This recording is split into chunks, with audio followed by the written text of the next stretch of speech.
Welcome back, guys. Today we're going to run through the Colorado Avalanche 2022-23 recap, and then we're going to jump straight into a 2023-24 upcoming preview of what to expect from Colorado from our perspective. So just jump straight into the recap of last season. The Colorado Avalanche finished 7th overall in the NHL, first in the Central with 109 points, 51 wins.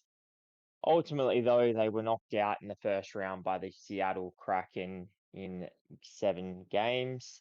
It was an absolute cracking series. Unfortunately, going down, there can be some controversy from that series. Um, with I think it was Jordan Eberle probably should have received a suspension, which could have changed the series, especially with his sort of late hit. However, wasn't to be, and ultimately Colorado fell short. It was an absolute cracking series, though, no pun intended from the Kraken. Really? You Um, went there. All right. it wasn't actually, I didn't actually mean to do that. I just sort of, it happened. Um, but yeah, even game 7 was absolutely phenomenal. I was on the edge of my seat and just I felt like Colorado just were that close, and then when McKinnon's goal was overturned from offside, it was just like oh, it was such a heart pounding moment that just that last game 7 phenomenal. But yeah, look, unfortunately as well, they had a lot of injuries to deal with throughout the season and even into the playoffs. So Landeskog obviously missing the entire season didn't help. But they're not going to get any respite with that with him out again next season. Byron missing 40 games, Lehkonen missing 18 games, McCarr missing 22. McKinnon only missed 11, but still 11 from, albeit probably what Top second, third best player top in the five league at minimum. So yeah. easily. And Nishushkin missed 29 games as well. So, none of those players I've just mentioned are even bottom pairing forwards or defensemen. They are all top line or second line sort of players. So, missing that sort of game time from those players you can sort of understand why Colorado had a bit of a tough time of it, especially early on in the season. They had a real rough start. Um, but ultimately they picked it back up, as surprising as it was, even with all these injuries, managed to finish first in the Central. But ultimately it was too much and came undone in the first round of the playoffs. Still an absolute superstar side, and they played some of the best hockey you'll see last season, even with some of the big names missing. It's just when you miss that many players, um, for that considerable amount of time, it does make it hard to get any sort of cohesion um and build momentum going into the playoffs. So not the season that Colorado would have been hoping for, but hey, they did get their cup the year before, so it's okay to sort of have that not so good season when you're coming off the back of a cup. It makes it just a little bit easier to swallow. However, that's all for the recap. We'll move straight on into what's to come this season for the Mm, Colorado Avalanche. So I'll hand over to Jaden to run you through the lineup. alrighty. Over the cap now, just basically 5 million over the cap, and then we've got in regards to forwards, Lehkonen, McKinnon, and Rantanen first. Druin, Johansson, and Nichushkin on the second. Wood, Colton, O'Connor, Cogliano, Myers, and Olofsson. A lot of additions there. 3 via trade, 2 via free agency. So, and they obviously get to it, but a lot of notable losses. Defenders: Taves, McCarr, Gerard, Byram, Johnson, and Manson. Still a very good D. Just have to keep healthy. Goalies: Gorgiev and Francouz, and then scratches: Foudy, Hunt, and McDermott. So maybe just lacking a little bit in depth in that regard. Notable losses: pretty long list here, and some big names here as well. So Comper, Ella, Jacobs, Johansson, Johnson, Malgin, Maltsev, Nieto, Rodriguez, Newhook, and Galchenyuk. So very big names, and It's very hard to replace people like Comper, like Rodriguez, and what they did last year as well. So they've added a lot of additions. I don't know if they've fully replaced all those losses. We'll have to wait and see. And then obviously the big name in the dead cap there, injured reserve, Landeskog, as mentioned, not playing this season. So that is what it is. Just for draft picks, obviously I only had 2 picks in 22 and 6th and 7th round pick, so nothing really of note there. And then this year's draft, they did get 2 first rounders, very late first rounders though, at 27 to 31 with Richie and Gulyayev. So interesting little depth there in regards to their prospect pool, though they have all these youngsters that have come through. So you can say their prospect pool is developed into their roster. And just last little stats I'll throw out just before I hand it back over. Power play was 6th in the league at 24.5%. Penalty kill 17th at 79%. Goals for was 11th, and goals against was 9th. So decent overall. Maybe just a little bit of help on the PK. Other than that, very good stats that will always get you in the playoffs overall. But yeah, I guess my only note is I don't know where if this depth is good enough. I don't think Johansson replaces like Kadri from the Cup year, and I don't think they really have that second line center that they wanted, especially with Landeskog gone. You're gonna be missing a big piece. So that is my worry for this team, and just depth as well. In regards to the forward line, I think that D's good. Um, Goaltending's good if Gorgias has the same year. But yeah, what are your thoughts? Are they going to play through, get more injury prone this year, or it was just a one off? Well, I mean, if you're a Colorado fan, you'd be hoping it's just a once off, wouldn't you? But yeah, I've got to agree with you a little bit. I love like their defense is great as long again it stays healthy. Byram, is he going to miss another 40 games? Makar, hopefully, he can stay healthy for the full 82 game season or at least 80. Um, Gorgiev, yeah, like he had a really good year last season. It was weird because there was question marks. Like, yep, they picked him up. He was sort of a backup, but he was touted as he can definitely be that main goaltender, and he proved that last season. I definitely think they got an upgrade on Kemper, which was good. Mm. And yeah, big My question only with my only him. concern with him is he had his career year. Like, this is the best year he's ever had. Yeah, So it's like, is it but he a would. once off or is it repeatable? Well, yeah, I mean, you can Mm. ask that question, but also, why was it a career year? Because he was backing up, um, he was backing up, uh, oh my God, Shesterkin. He was with one of the best goaltenders, and it slipped my tongue. He was backing up Shesterkin, so he wasn't exactly gonna get a lot of game time. He, Mm. he got 30 odd games here and there, so he finally got handed a number one spot. Which obviously it was a full number one spot. He played 62 games last year, so it was his first opportunity with that, and he managed to take it and roll with it. A 918 save percentage, 2.53 goals against, absolutely brilliant. So there's no reason why he can't back that up. Um, and especially with that defense in front of him, like that defense is very solid. But again, like you said, that forward depth is the real question mark, right? Like, losing the likes of Comper, where New Hook as well, Rodriguez, like they're massive losses. Like they were quite solid players for these guys, especially on that second, third line. Yeah, you bring in Johansson, Druin. I've got big question marks over. He's Oh, touted as that's being the on the risk second one. line. That's the risk one. But yeah. Yeah, right. He's touted as being on the second line here. Yeah, I don't even think he was. I'm pretty sure he was struggling. What, he had 29 points. He scored 2 goals for the season playing with what was it, Montreal last season? Was it Montreal he was with? Yeah, I Montreal. was actually forgetting. It sounded like Montreal, but yeah, I was forgetting it too. Yeah, he he hasn't scored over 10 goals in 4 seasons. Mm. He hasn't played. Last year at 58 games was the most games he's played in a while. And I get it. There was some Um, there were, some uh, shortened seasons because of COVID, but still, he played 27 and 44 in those 2 years. So yeah, to have a player like him sitting on your second line, it kind of concerns me a little bit. And then I'm looking at it and going, well, your next best option is Miles Wood on that left wing, and Yeah, he's he's a don't fourth get me liner. wrong, Like he's a fourth liner. a- Let's be real. exactly, and he could play on the third, potentially, but Mm.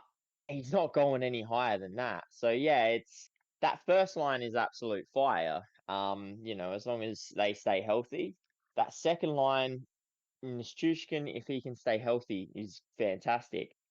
Johansson, I think, will be serviceable, but he's more of that second to third line center to me. And Druin, like, I just feel like they don't have a second line almost. Like, they've got Yeah, Nichushkin, who is it's a risky 100%. second line at best. That's the thing. It's a risky It, second line, and it then really it is. drops And off. Like honestly, like Woods, I think drastically. Wood could really work for Abs here because he has that speed, and he does have that physical player. So I think it's a perfect fit for the Abs. Wood, Hmm.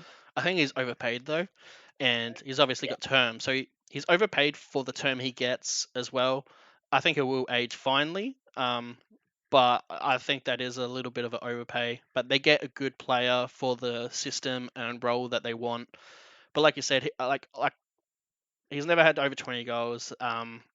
He is basically a fourth liner. Some games he would disappear, and then other games he would dominate.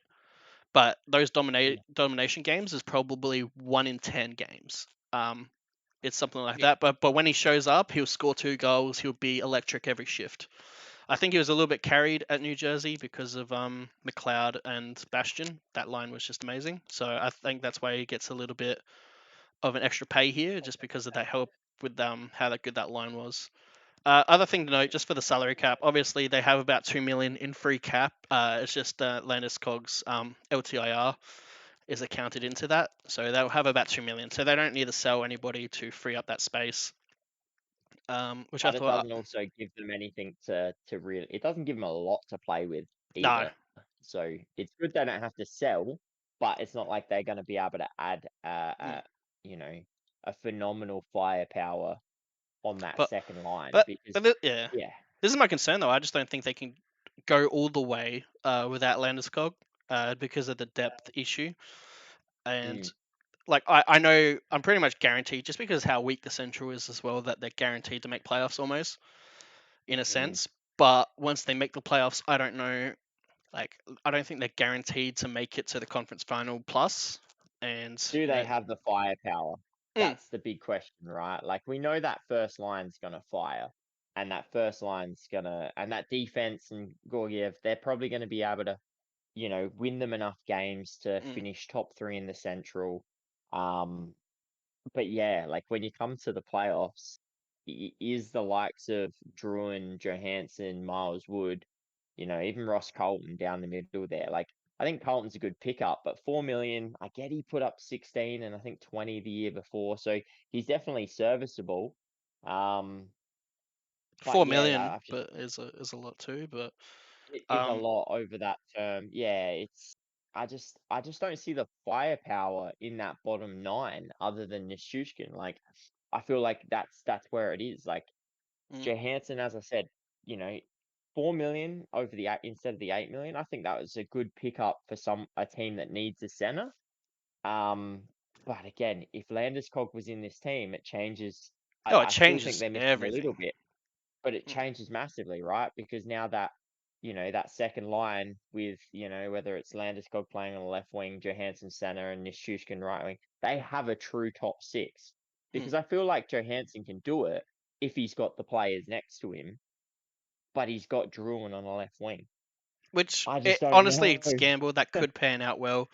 But the problem is, like, Yeah, as he we could can see, turn they it got a on. lot of additions here. They lose a lot of players, a lot of good players like Rodriguez, Comper, and I don't feel like they fully replaced them. In essence, and so this almost slightly get worse. And I just don't know if like you add. It's kind of like what Detroit had done and whatnot. You add all these new players, a few of them, two of them at least on UFAs. Like are you going to have chemistry issues as well? Like, I know they've brought in Wood and, the speed and physicality, it sounds good on paper, but when you actually put them in the system, what the role they're going to play on that line, isn't going to pan out. And they got to gel with the next players. Like, the reason why I'm just using Wood as an example, had a good year is because he'd been playing with McLeod and Mashton, and they had such good chemistry. And so it wasn't really skill based, it was purely we know what the other person's doing. And that's what my worry is here, is that their depth probably are not going to click for a little bit at least. And how many games early in the season, the first 20 or so, are they going to lose purely because their teammates aren't clicking yet? Your first line's going to click because they've been together for a while, but below that, what's going to happen? Yeah. And then you look at it and go, what if McKinnon or Rantanen goes down early? And I don't mean like, it's a season-ending, Yeah. injury, but it might be a 15, 20 game stint where they're on the sidelines. Hmm. All of a sudden, you take McKinnon out of this team, and your next center option is Johansson. And you see where I'm going at? Like it just Yeah. gets okay. My center depth now is Johansson on the first line, Colton, Myers, you know, does Foudy get a call up on the scratches? Does Bruin maybe move into a center position? Mm. I just Everyone's it like just playing doesn't their look position, one line above their actual position. Yeah. exactly right. Does Rantanen have to move into a center position? Like what? You just they don't have the players to all of a sudden move up, and then all of a sudden that first line, which is probably what's going to carry them, will be trouble. Now, Colorado may not have any injury. They may have served all of their injury plagues last They've season, done their time. and yeah, and they may have the best season when it comes to injuries. They may have every single star player play 82 games. They probably deserve that after last year, but the point is you can't always bank on that, and if it doesn't happen, it could be disaster for this Colorado team. We saw them struggle a little bit in the first half of last season because of the injuries they had. But they had Comfer, they had Rodriguez, they had Mm. Newhook to sort of step in and and take some of that pressure off. I'm just not sure that these replacements are up to that same caliber. And I still think they're a superstar team. As you said, Yeah. the division they're in is weakish. I still think Dallas is going to be strong, but there's questions around Wild, Blues, Yeah. Nashville. Well, I think there's a lot of So surprises that could happen, but this a team a from their hundred cup percent, year is definitely taking a step back. Yeah. it's always going to happen. It's always hard to keep it going. And when you have the injuries that they've had, and you have such a important player like Landeskog, who's Mm. he's paid 7 mil for a reason. He's the captain for a Yeah, well, reason, he's a captain as and well. That's the other thing. You missed the leadership. And yeah, and you missed him last season for the entire season. You're going to miss him again for this season.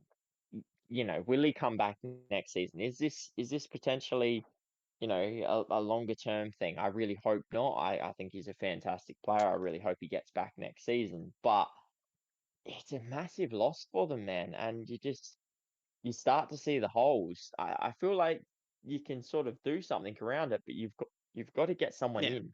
Well, the way And the I only see it, way you're right? doing that They lose a is getting rid of $7 million center, and they bring in a $4 million center. Like someone. in essence, you're losing 3 million of a center in a sense. I know contracts don't always work that way, but that's how I see it in a sense that you're losing 3 million worth of center on your second line. And sure, they have a 4 million paid center in the third as well, but it's basically those two combined is basically Landeskog. So that is the big issue that I see. I did want to bring up just a couple questions. So yeah, leave a comment down below what you think of what I'm about to say. But for McKinnon and Rantanen, and just where you rank them as forwards in the league, because I feel like, especially on Rantanen's side, he's a bit underrated, but I've seen McKinnon be underrated as well. Well, I McKinnon think led, Ranson's top 10, yeah, like McKinnon top led 10. the league in even strength points. Yeah, I've seen some people don't even have him top three player in the league, and he's had 100 points something season this year. He, he's probably if it wasn't for McDavid, one of the best fastest skaters with puck handling in the league. And I just don't understand how he's in some people's minds not top three in the league overall, not even just forwards, just overall. He only played 71 games. For perspective, McDavid played 60. Um, got 60 points 5-on-5 in 82 games, and McKinnon got 65 in 71 games, so 11 games less, and had 5 more points on 5-on-5. And well, I think that just says a lot on how McKinnon and even Rantanen, but just McKinnon in this perspective doesn't rely on the power play to score his points as much. And just Rantanen, I think he's really underrated in the league. He was third in the league for goals with 55, same production with or and without McKinnon when he was out for 11 games this year. And I just don't get why people aren't rating him. I've seen people rate him not in the top 10, and I just don't get that. It doesn't make sense. He's a playoff player as well. He's over a point per game player in the playoffs for every year. He's basically a point per game player in the regular season, and he's even gotten better that he's going basically to 100 points on and if he for the shortened seasons, if they were 82 game seasons, he would have been averaging around like 100 points or so. So I'd just like to see like the community's thoughts on them two below and where they would rank them in the league, because I think they're both top 10. But I've seen people not have Oh, them, not have at I, least Rantanen not in the top 10. I've got McKinnon at probably second best in the league. I know a I'm lot of I'm people the same. question whether Makar's there. I think Makar is top five Mm. A lot of in people the have league as well. Drysdale, so you got McDavid and Uh, Drysdale 1, 2. But I don't know. I uh, think I'd take McKinnon over Drysdale. yeah, I've got McKinnon at two. I'm not going to be an idiot here and go, oh, McKinnon over McDavid, other than the fact that McKinnon's got a cup and McDavid doesn't. But Yeah, McDavid's he's phenomenal. I'm not going to put that past him, but I do think, yeah, outside of McDavid, Nathan McKinnon is the man you'd want, and Ranson is getting pretty close up there as well. Like you look at that, 105 points, 55 goals last season, well, without a and Landeskog, without 11 yeah, games of McKinnon, like yeah, Bowen Byron missed half the season, like all these injuries, and this guy's like, it doesn't mind me. I'll just play my ice time and just knock it up. And I don't know, like you look at exactly. some of Like his stats, he's it's kind of looking Matthews esque, but he doesn't get the same he, talking points. no, he's got to be top 10. Yeah, I agree with you there, and I dare say a few people probably agree as well. But as Jaden said, like let us know in the comments below what your thoughts are. Yeah, our opinion is McKinnon second best in the league, and Rantanen's definitely a top 10. Yeah, Um, and it's but crazy yeah, to think. Like you look at the Avs here, McKinnon, Ranson, and McCarr. They're all probably top 10 players in the league. hmm That's three. 3 out of 10 is oh, pretty oh, insane. They just had a career year out of Gorgiev, and you could probably argue he's top 10 goalie just because of that career year. And if he repeats it, he's probably top five. Um, and that's just insane. They've got that many good players, but it's just that depth that worries us, especially me. And look, they did good for goals on the power play, goals for and goals against. It's just a little bit of work on that PK. I'm not sure who steps into this PK role for him. Maybe Johansson and Olsen plays and Carlton plays a little bit, but Wood wouldn't really play any PK, and same with Druin. So I'm a little bit worried on what their PK is going to look like as well coming out of this. But I think hmm. their power play is going to be fine, especially with them the top line there. But yeah, it's yeah that, and this is the thing, you can't write them off because of that just star power they have. It's just, yeah, like you've seen it with Edmonton, star power only. You've seen it with Toronto, star power only gets you so far. It, You it need a almost full yeah, it almost buys you team. a ticket You to the need it. playoffs. But yeah, Yeah, a ticket to the playoffs, but then you're not going to get much further. yeah, And the reason they won the cup is because they had phenomenal depth. mm, They weren't like they didn't even require a fantastic goaltender to win their cup because their depth was just so ridiculous that didn't matter what line they had, they were just going to score. mm, Um, whereas I'm questioning that this year. Like you look at the second, third, and fourth line. That first line has 100 and just shy of 120 goals, and the next the next three lines don't even. I don't even think they don't hit 100 between them. They have 31 on the second line. They have 38 on the third, and they have 15 on the fourth. Mm. So, quick math, 84, something like, or something around that mark, 84 um uh Well, goals yeah. between Well, their you're second, just third, and looking fourth at it, line. right? I'm just having a look at those lineups as per cap friendly. There's no 20 goal scorer outside the first line. It's first line 20, 21, 42, 55, and then it's there's. Nichushkin would be. Oh, you can say they would Nichushkin be, would. but they had injuries and whatnot. But there was no Yeah. 20 goal scorer. Like Johansson probably could have got around the 20 mark by the end of the season if he played a full season. But yeah, there's nobody scored 20 goals last year in this depth, Mm. and that is a worry. Makar had 17 in 60, but he's on your defense. But yeah, that is my concern.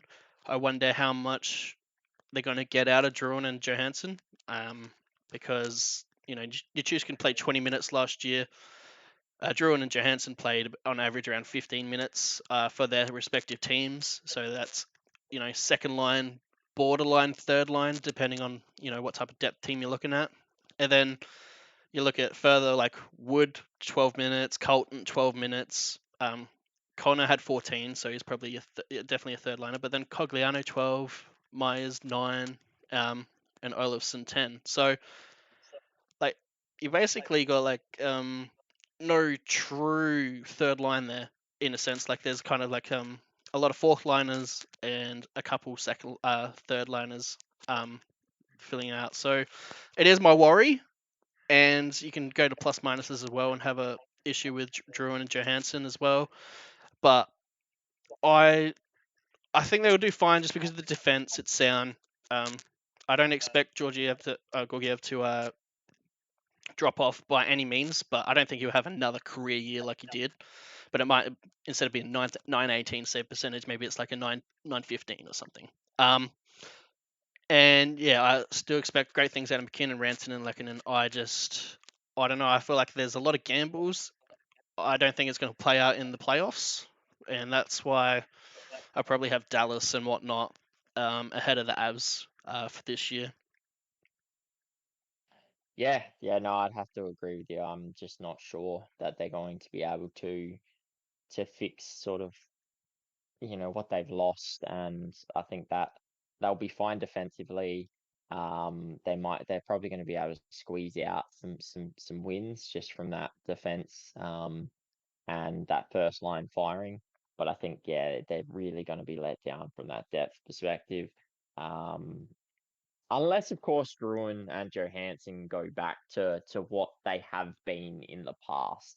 If Yeah, that happens, then things change. But again, Druin has been declining for a while. Johansson's been declining since basically he signed that $8 million contract with Nashville.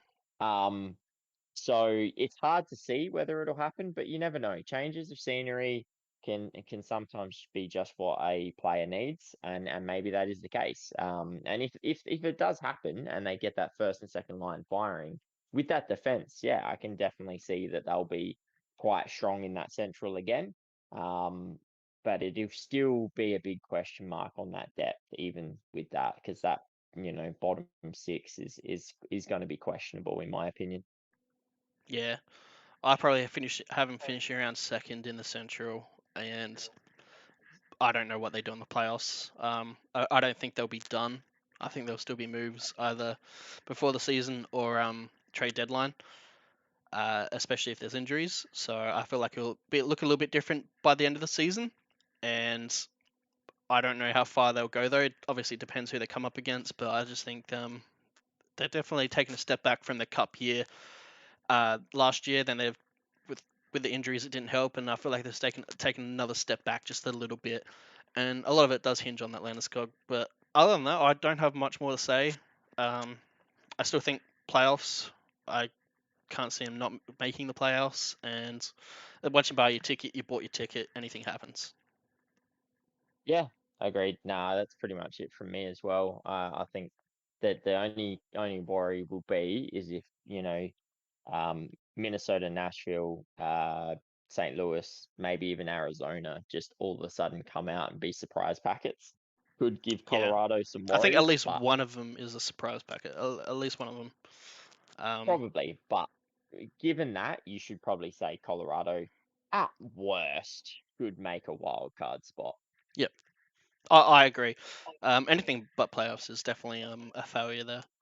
All right, let us know what you think below of the Colorado Avalanche. Once again, comment below what you think of McKinnon, Rantanen, and where they are in regards to your rankings for best players in the league. And don't forget to like the video and subscribe to the channel. All notifications on. And we'll see you guys for the next video. Take care, guys.